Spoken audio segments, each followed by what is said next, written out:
Hello बच्चों, मैं हेमंत प्रजापति आप सबका स्वागत करता हूं अपने चैनल एचपी केमिस्ट्री क्लासेस में।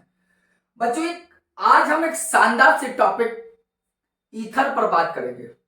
अभी तक हमारी ऑर्गेनिक केमिस्ट्री में फिनॉल कंप्लीट हो चुका है और फिजिकल केमिस्ट्री में हमने आपको सॉल्यूशन लेसन इसी चैनल पर कराया है।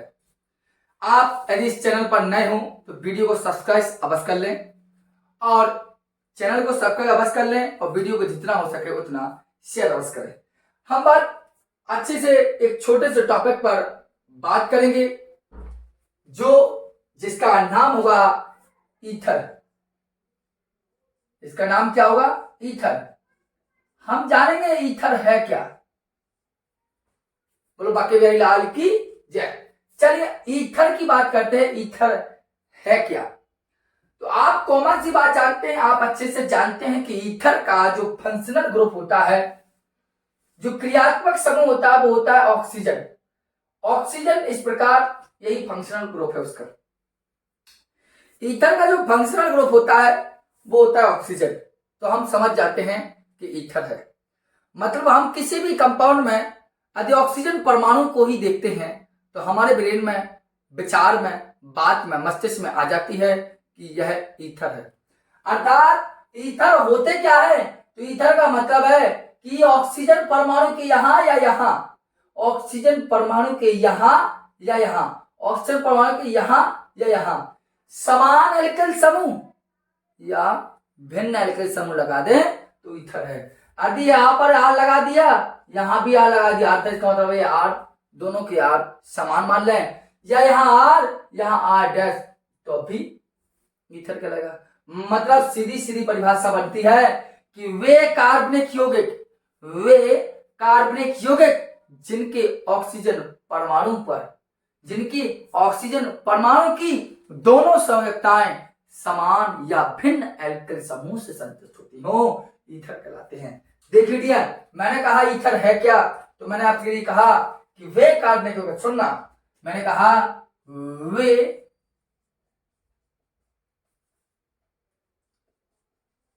वे कार्बनिक यौगिक जिनके ऑक्सीजन परमाणु की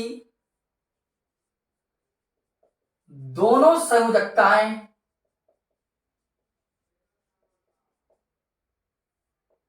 समान या भिन्न एल्किल समूह से संतुष्ट होती हैं, वही ईथर है। ईथर का मतलब होता है आपके पास जो ऑक्सीजन परमाणु है, सपोज दैट ये ऑक्सीजन परमाणु है, इसकी दोनों की यहाँ की संख्या, यहाँ दोनों की संख्या समान एल्किल समूह से लग जाए या भिन्न एल्किल समूह से लग जाए तो वो ईथर कहलाता है। यही हमने कहा कि वे कार्बनिक यौगिक जिनके ऑक्सीजन परमाणु की दोनों संयुक्ताएं समान या भिन्न एल्किल समूह से जुड़ी हों तो उसे हम ईथर कहते हैं। उसे हम क्या कहते हैं सर? ईथर कहते हैं। चलिए बात करते हैं, यह हमारा ईथर कंप्लीट हुआ। अगर हम बात करें यहां पर R single bond O R dash, यह क्या है? R single bond O R dash, R यहां डैश लगा दी, यह ईथर का एक सामान्य सूत्र है। ईथर का एक सामान्य सूत्र, जहां पर आप आर या आर डैश, मैं कह सकता हूं कि समान या भिन्न एल्किल समूह होते हैं। इस बात ध्यान देना कि जब ऑक्सीजन परमाणु की दोनों संयुक्ताएं समान या भिन्न एल्किल समूह से संतुष्ट हों उसे हम ईथर कहते हैं। जैसे एग्जाम्पल में आप समझ लीजिए, एग्जाम्पल में क्या समझेंगे? जैसे यहां लगा आर सिंगल आर डैश, देखना, यदि हमने लिया ऑक्सीजन परमाणु, ठीक, और ऑक्सीजन परमाणु की यहां और यहां यदि हमें लगा दिया यहाँ CH3 और यहां भी लगा दिया CH3, तो ऑक्सीजन परमाणु की दोनों संयोजकताएं आप देखिए समान एल्किल समूह है। और यदि ऑक्सीजन परमाणु की यहाँ लगा दिया हमने C2H5 और यहाँ लगा दिया CH3, तो ऑक्सीजन परमाणु की दोनों संरचनाएं भिन्न एल्किल समूह से जुड़ी हैं। अच्छा, समान एल्किल समूह नहीं है और ये भिन्न एल्किल समूहों से जुड़ी हैं। इसे बोलते हैं डाई मैथिल ईथर, इसे बोलते हैं एथिल मैथिल ईथर। बस होगा नहीं? तो ये कहलाता है ईथर। ये ईथर की जानकारी थोड़ा लिखना।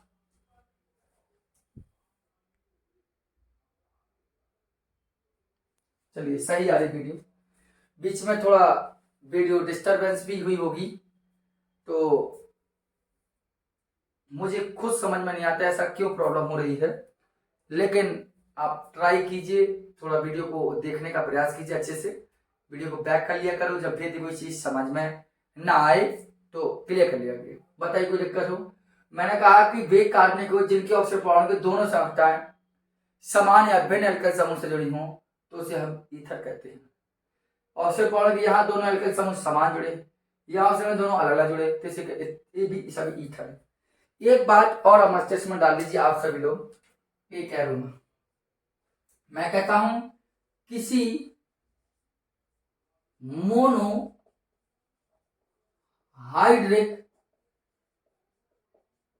एल्कोहल, किसी मोनोहाइड्रिक एल्कोहल, कोई मोनोहाइड्रिक एल्कोहल है, किसी मोनोहाइड्रिक एल्कोहल, ठीक है, किसी मोनोहाइड्रिक एल्कोहल के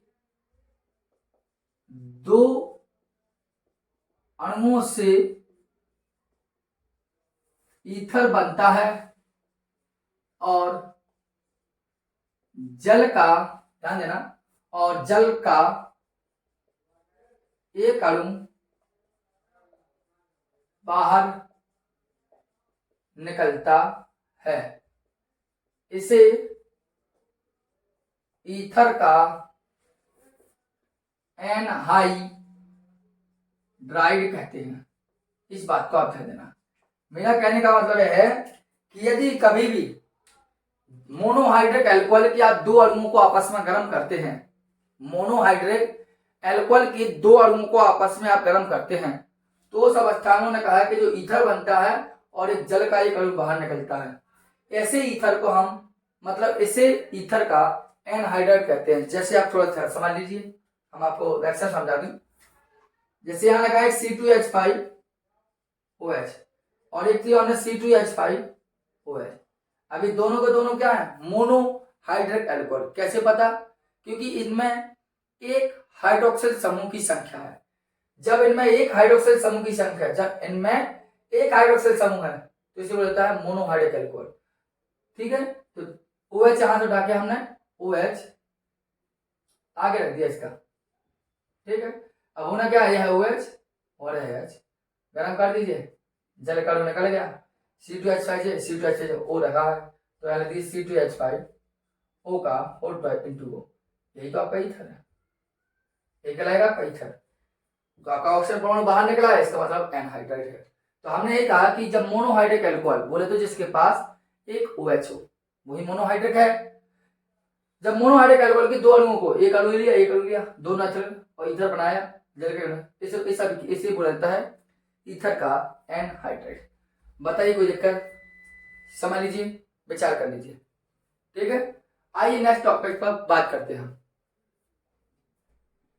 देखिए, आगे हम बात करें तो ईथर के बारे में आगे समझने का प्रयास करें, ईथर होते क्या है। तो देखो, ईथर का यदि वर्गीकरण और देख लीजिए, क्योंकि कुछ समस्याएं चल रही हैं। अभी बरसात का मौसम था, बाढ़ भी आई है यहाँ पर पनवाड़ी जैसे इलाके में जहां पर हम रहते हैं, आप वीडियो जहां से देखते हैं। तो लाइट की बहुत ज्यादा समस्या है।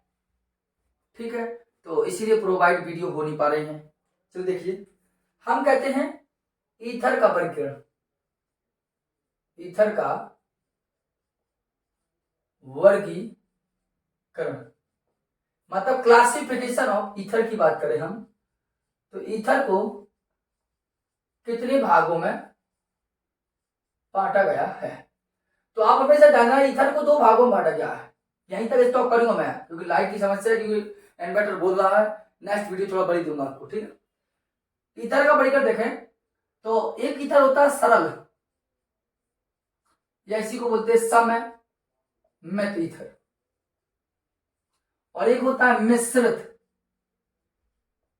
एक होता है मिश्रित ईथर, ठीक। एक सरल ईथर या एक मिश्रित ईथर। सरल या सममित ईथर होते क्या है कि आप क्या देना, जब ऑक्सीजन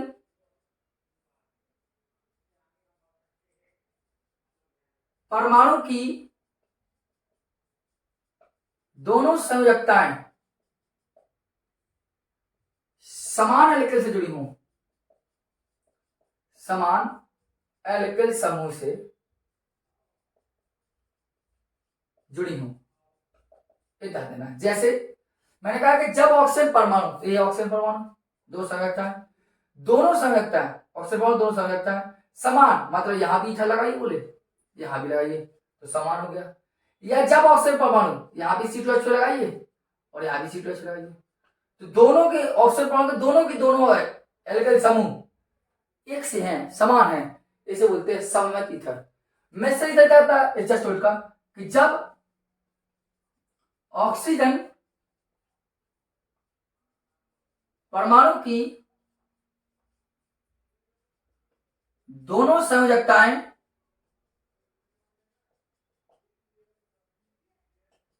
भिन्न एल्केल समूह से जुड़ी हो। जब ऑक्सीजन परमाणु की दोनों संयोजकताएं भिन्न एल्केल समूह जुड़ी हो, मतलब अलग अलग समूह से, देखो ये ऑक्सीजन परमाणु दोनों संयोजकताएं यहां लगा दिया CH3, यहां लगा दिया C2H5, तो देखो ऑक्सीजन परमाणु दोनों संयोजकताएं अलग अलग समूह से लगी हैं, या ऑक्सीजन परमाणु दोनों संयोजकताएं समान समूह से लगी हैं। और देखिए यहां लगा दिया C3H7, यहां लगा दिया हमने C2H5, तो देखो दोनों की दोनों संयोजकताएं अलग अलग समूहों से जुड़ी हुई हैं, इसे बोलते हैं हम मिश्रित ईथर। सीधी सीधी बात है, यदि ऑक्सीजन परमाणु की दोनों संयोजकताएं समान एल्केल से जुड़ी हों तो सामान्य सरल ईथर, अलग अलग एल्केल समूह से जुड़ी हों तो उसे हम मिश्रित ईथर बोलते हैं। इसका नाम क्या होगा, देखो थोड़ा समझना। O2 कहलाता है ईथर, AbCH3 AbCH3, अर्थात ए मेथल, दो मेथल तो डाई मेथल। ऑक्सीजन परमाणु है तो इसे बोलते हैं ईथर, इसे बोलते हैं एथिल, इसे भी एथिल अर्थात डाई एथिल। ऑक्सीजन परमाणु है तो इसे बोलते हैं ईथर, ठीक, समझ में आइए। यहां देख लीजिए, इसे बोलते हैं एथिल, इसे बोलते हैं मेथिल। एथिल, मेथिल का M आता है तो इसलिए बाद में लिखेंगे मेथिल, O को बोलते हैं ईथर, क्योंकि अल्फाबेट के अकॉर्डिंग नाम लगाता है। यहाँ पर एथिल अर्थात E, यहाँ मेथिल अर्थात M, तो E ABCD पहले आता है, M ABCD बाद में आता है, ठीक। यहाँ देखो इसको बोलते हैं प्रोपिल, इसको एथिल, तो क्या है एथिल, प्रोपिल में P आता है तो बाद में लिखेगा प्रोपिल, O को क्या बोलते हैं ईथर, एथिल प्रोपिल ईथर। बताइए समझ में आई आपको। तो आपने जाना क्या है ईथर क्या है, ईथर किसे कहते हैं आपने समझ लिया। आज मैं केवल इस सामान्य जानकारी दे रहा हूं ईथर की, नेक्स्ट टाइम पर इसी ईथर की अच्छे डाई एथिल ईथर टॉपिक चलाएंगे, समझेंगे। आप थोड़ा ईथर का नामकरण और देख लीजिए आप कैसे बनाते हैं, ठीक है, लिख लीजिए, वीडियो को पॉज कर लीजिए आप, ठीक है। आइए नेक्स्ट टॉपिक पर बात करें, क्योंकि आज केवल इंट्रोडक्शन था आपके पास ईथर का, ईथर होता क्या है हमने आपको समझाया। अब थोड़ा आगे हम बात करें ईथर पर तो थोड़ा ध्यान देना, लेकिन बार बार ये कहेंगे कि वीडियो ज्यादा ज्यादा शेयर अवश्य करें आप। देखिए सही आ रही होगी वीडियो। ईथर का नामकरण देख लीजिए थोड़ा सा, मैंने कहा ईथर का IUPAC नाम, पहली बात आपको पता होना चाहिए, ईथर का जो नामकरण होगा वो होगा alkoxy,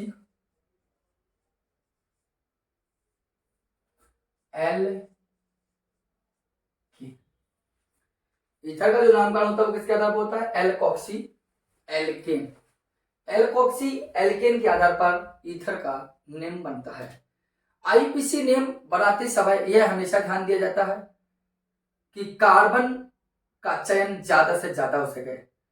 select number of carbon, carbon की ज्यादा चुनाव करते हैं। जैसे कि हमने लिया CH3O CH3, दूसरा देखना हमने लिया C2H5O CH3, या हमने लिया C2H5O C2H5, जैसे हमने लिया C3H7O C2H5,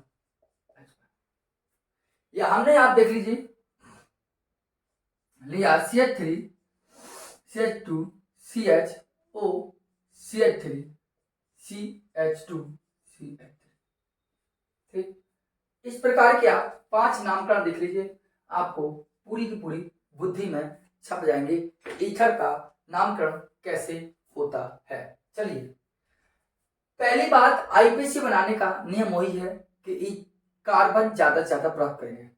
तो यदि सर हम यहां बनाएंगे तो चाहे यहां से गिन लीजिए चाहे यहां से गिन लीजिए, दोनों तरफ कार्बन सेम है, यहां भी एक है यहां भी एक है, तो किसी एक तरफ का कार्बन, सपोज दैट मैंने यहां का गिन लिया तो यह कार्बन एक है तो लिख दिया मैथ, सिंगल बॉन्डिंग है तो लगा दिया एन मैथेन। अब इस कार्बन को भी बोलेंगे मैथ, इसी संग लगा दिया ऑक्सी, हो गया मेथॉक्सी, हो गया ना ऑक्सी करके। समझ में आई होगी, नहीं समझ में आए दोबारा सुन लीजिए, इसी को बताऊंगा मैं। मेरा कहना मतलब है कि जो ईथर में आप एक कॉमन सी बात जान लीजिए, जो कार्बन गिन जाए उनमें एन लगा दीजिए आप, ईथर की बात कर रहा हूं, जो कार्बन गिन जाए उसमें आप एन लगा दीजिए ईथर में, और जो कार्बन ना गिने मतलब जो कार्बन बचे बाद में उस कार्बन को ऑक्सीजन के साथ जोड़ दीजिए। जैसे मैंने कहा आप इस कार्बन को गिन लीजिए, चलो इस कार्बन गिना से हो गया मैथ और लगा दिया एन, ठीक है। अब यह कार्बन मैथ लगा दिया ऑक्सी समूह, हो गया मीथॉक्सी। मैं आपको यही बता रहा हूं कि सीधी सीधी बात है कि जो कार्बन गिन जाए, जो कार्बन काउंट में आ रहा है, कोई एक कार्बन तो अवश्य काउंट में आएगा, एक तरफ के कार्बन अवश्य काउंट में आएंगे, जो कार्बन काउंट में जाए उनमें लगा दीजिए एन, और जो काउंट में ना है उनमें लगा दिए ऑक्सी, ठीक है। जैसे यहां, और कार्बन काउंट में वही आते हैं जिनकी संख्या ज्यादा हो, क्योंकि लार्जेस्ट मतलब संख्या ज्यादा चाहते हैं हम कार्बन की। जैसे यहां C2H5 है तो यहां गिन लीजिए 2 कार्बन, इसको नहीं गिनेंगे, क्यों? क्योंकि यहां पर 2 है यहां 1 है, तो कार्बन जहां ज्यादा गिनेंगे तो 2 कार्बन से लिख दिया एथ और लगा दीजिए एन। अब इसको बोलेंगे इसके लगा दिया ऑक्सी, हो गया मेथॉक्सी, क्योंकि हमने आपको पहले भी कहा जो कार्बन गिन जाए उनकी संख्या एन और जो बचे ऑक्सी। क्या देखिए यहां दोनों कार्बन एक से हैं, यहां भी तो सर इसका गिन लिया तो हो गया एथ, लगा दिया एन एथिन, यहां नहीं गिना हो गया एथ और लगा दो ऑक्सी, हो गया एथॉक्सी, दोनों तरफ एक से हैं। यहां देखिए यहाँ कार्बन कहां ज्यादा है, यहां गिन लीजिए कितने का 3 तो होगा प्रो, लगा दिए एन प्रोपिन, 2 कार्बन से एथ और लगाइए ऑक्सी, हो गया एथॉक्सी, बस रहे। यहां देख लीजिए ये तो लंबी चेन है, कहीं से ले लीजिए 1 2 3 4 5। अरे आपने 11th कक्षा में भी आईपीसी सीखे होंगे, ये तो मैं आपका रिवीजन करवा रहा हूं। मैं रिवीजन में यही कहा ईथर के नाम का माने के जो कार्बन गिन लें आप वो में लगा दो एन, और जो कार्बन बचे तो वहां गिन के ऑक्सी लगा दीजिए, चिपका दीजिए। देखिए 1 2 3 4 5 कार्बन तो पेंट लगा दिए एन पेंटेन, लेकिन तीसरे पर CHO है और उसकी संख्या से तो मैथ और लगा दो ऑक्सी, तो मेथॉक्सी, लेकिन वो कितने पे, तीसरे पे, से 3 लगा देना, इसे बोलेंगे 3 मेथॉक्सी पेंटेन। बोलो बिहारी जी की जय। आइए एक लगा 3 मेथॉक्सी पेंटेन, बताइए समझ में आई मेरी बात? तो ये आपके कहलाते हैं ईथर का नामकरण। तो देखिए हम बात दोबारा एक रिवाइज करवा दूं, मैंने आपको बताया ईथर क्या है, तो मैंने कहा वे कार्बनिक यौगिक जिनके ऑक्सीजन परमाणु की दोनों संयोजकताएं समान या भिन्न एल्किल समूह से जुड़ी हों ईथर कहलाते हैं। उदाहरण बताया, मैंने कहा कि किसी मोनोहाइड्रिक एल्कोहल के 2 अणुओं को आपस में गर्म किया जाए तो ईथर बनता है और जल का एक अणु बाहर निकलता है, इसे ईथर का एनहाइड्रेट कहते हैं। मैंने कहा ईथर 2 प्रकार के होते हैं, सरल ईथर और मिश्र ईथर। सरल ईथर में होता है कि ऑक्सीजन परमाणु के दोनों संयोजकताएं समान एल्किल समूह जुड़ी हैं तो उसे बोलते हैं सरल ईथर। भिन्न एल्किल समूह से जुड़ी हो तो उसे मिश्रित ईथर। जैसे हमने यहाँ कहते हैं ये कौन सा ईथर है, सरल, ये कौन सा मिश्र, ये कौन सा सरल, ये कौन सा मिश्र, ये कौन सा मिश्र। जब ऑक्सीजन परमाणु दोनों समूह अलग अलग होते हैं। फिर आपका नामकरण बताया, ये आपका था ईथर का क्या बोलते हैं इंट्रोडक्शन। अब हम नेक्स्ट टॉपिक पर जब नेक्स्ट लेक्चर लेके आएंगे तो वहां पर बात करेंगे ईथर के, मतलब टॉपिक लेंगे डाई एथिल ईथर। बोलो बाकी भाई लाल की जय। तो बताइए बच्चों समझ में आया कि नहीं आया? एक बार दो बार वीडियो को रिवाइज करें और देखिए, और जितना हो सके वीडियो को शेयर अवश्य किया करो। ये अच्छा कार्य होता है, कोई गलत कार्य नहीं होता है। और कमेंट बॉक्स में कमेंट अवश्य करें जो आपको समझ में ना आए। और नेक्स्ट टॉपिक हम लेके आएंगे die ethyl ether complete portion का। ठीक है, धन्यवाद।